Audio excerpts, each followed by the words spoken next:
En estos momentos los esclavistas sentían la necesidad de promulgar códigos especiales para los esclavos.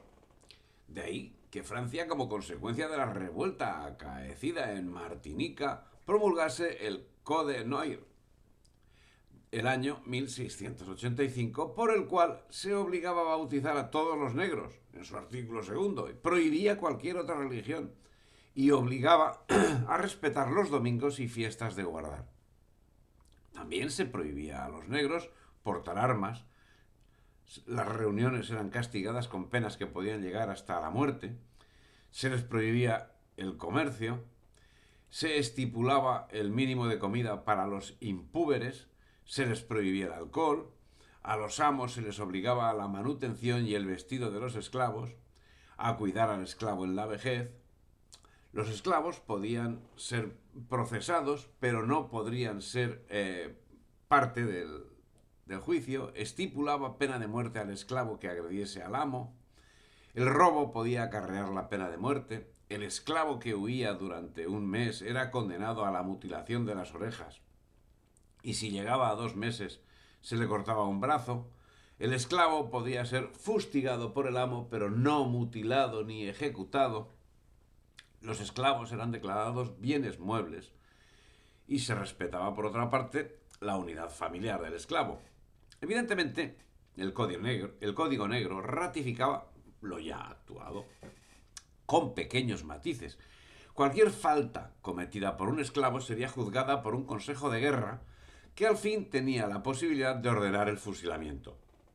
Estos códigos, si sirvieron de algo, fue para el crecimiento de las colonias, que lo conocieron de forma espectacular a lo largo del siglo XVIII. Y, lógicamente, el mayor crecimiento humano estuvo representado por la esclavitud negra, que si en 1690 representaba el 8% de la población, en 1770 alcanzaba ya el 21%. En 80 años, poblaciones como Boston, Nueva York, Filadelfia o Charleston habían duplicado o triplicado su población, siendo que en números absolutos las colonias británicas pasaron de contar con un total de 250.000 personas en 1700 a 1.600.000 a mediados de siglo, siendo variada la distribución racial. Jamaica acabaría convirtiéndose en una isla cuyos habitantes negros rondaban el 100% de la población, y en otras zonas como Virginia el porcentaje se quedaba en el 50%. Y en ese crecimiento estaban implicados directamente los esclavistas, que pasaron a crear granjas de crianza. El precio de las mujeres esclavas en edad de tener hijos se elevó espectacularmente, existiendo planes de reproducción que tenían previsto para que cada esclava diese a luz un hijo por año. En ese propósito destacaron colonias como Virginia, Carolina del Norte, Maryland, Kentucky, Tennessee y Missouri. Y el trato legal acorde con el código estricto. Durante todo el siglo XVIII, el código virginiano de la esclavitud incluía lo siguiente: si se atrapa al esclavo, el juzgado del condado tendrá competencias para imponer castigos al esclavo en cuestión, bien sea por desmembramiento o cualquier otra forma de castigo que a su discreción considerase adecuado para la reforma de tal incorregible esclavo y para aterrorizar a los demás de tales prácticas. Al amparo de las prácticas esclavistas llevadas a cabo por los europeos, Portugal, que sí, desde el descubrimiento llevó a cabo transporte de esclavos y sí cuenta como país implicado en la trata, entre 1720 y 1730 transportó ingentes cantidades de esclavos negros a Minas Gerais, en Brasil, que hasta 1810 recibiría cerca de 2 millones de esclavos africanos, siendo que, contrariamente a lo acaecido en las colonias europeas, gran parte de ellos, de Minas Gerais, de los transportados por Portugal, fueron manumitidos y se mezclaron con la población no negra, cosa que no ocurría en las colonias europeas. El desarrollo de la minería de oro en Brasil estaba intervenido directamente por Inglaterra, que desde su separación de España en 1640 y como sucedería con el resto de España en 1808 ya era en rigor colonia inglesa. Pero en rigor las Antillas Menores, como Barbados, San Kitts, Antigua, Santa Lucía, Martinica y Guadalupe, eran las principales sociedades esclavistas del Caribe. Mediado el siglo XVIII, la Jamaica británica y el Santo Domingo francés se habían convertido en los mayores y más brutales centros de explotación, acumulando un volumen de esclavos que rivalizaba con el de Brasil, siendo que geográficamente se trata de dos regiones absolutamente incomparables y acumulando unos índices de mortalidad y de baja natalidad sin parangón, consecuencia de los abusivos sistemas de trabajo que llevaban a los esclavos a la extenuación. El alto índice de defunciones y la baja natalidad posibilitó que en 1750 el Parlamento británico diese libertad al comercio de negros como esclavos desde y hacia cualquier parte de África entre Sallé en el sur de Berbería y el Cabo de Buena Esperanza, a todos los súbditos del rey de Inglaterra, y como consecuencia en 1754 las colonias británicas tenían una mayoría absoluta de población esclava y los puertos de Londres y de Bristol eran los más importantes del mundo en este comercio.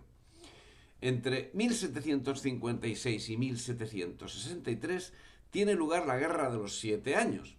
En el curso de las mismas, en 1758, el comodoro Augustus Keppel tomó para Inglaterra Gorée, en el África Occidental, a los franceses. Otro puerto de embarque esclavista de primer orden quedaba así al servicio de Inglaterra. Pero el cambio estaba cercano. Inglaterra estaba tramando el cambio en el concepto de esclavitud, más acorde a los métodos que anunciaban los teóricos del liberalismo.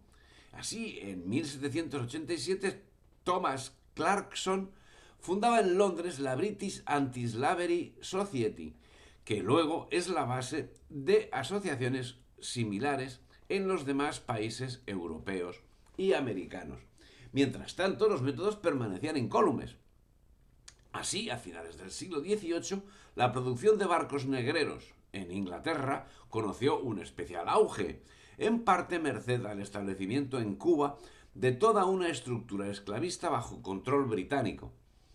Desarrollaron la actividad de tal forma que en 1806, de los 62 barcos entrados en el puerto de La Habana que se dedicaban al negocio de la trata, todos consignados por casas locales, 58 eran de bandera y tripulación norteamericana.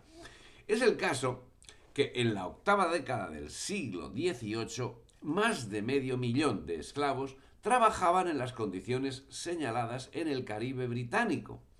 Y de hecho, la idea de que la esclavitud era legítima era común, entendiéndose que sin ella no sería posible la supervivencia del sistema económico británico.